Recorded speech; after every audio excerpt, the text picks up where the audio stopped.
Pamwe wakambonzwa shoko rekuti surround sound ukashaya kuti zvinomborevei. Kazhinji audio inouya iri stereo, zvoreva kuti pane left neright. Kana tava kusurround sound, zvoreva kuti audio yava more than just left neright. Maspika anouya akawanda chaizvo.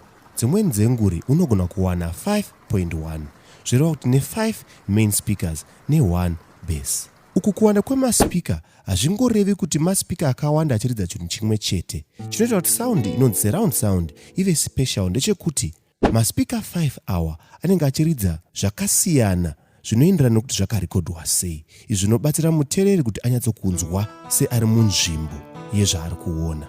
Pane umwezve mutoo wesurround sound unokwanisa kuuya une mafigures matatu, zvoreva kuti ne3 magroups emaspikers.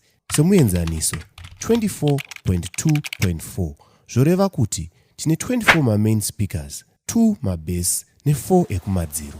Zvakare zvazvinoreva ndezvokuti 24 maspeakers awa akatenderedza, imwe neimwe yacho inenge iine signal iri special neposition yainenge iri. 2 mabass anowana signal yakada kungofanana, asi 4 ekumadziro kana kuceiling anenge aine sound inoenderana neposition yainenge ari. Zvinodetsera muteereri kuti anyatsokunzwa sound sekunge anga aripo panzvimbo pairekodwa video kana audio. Ndinovimba kuti madzidza pane zvatange tichitaura.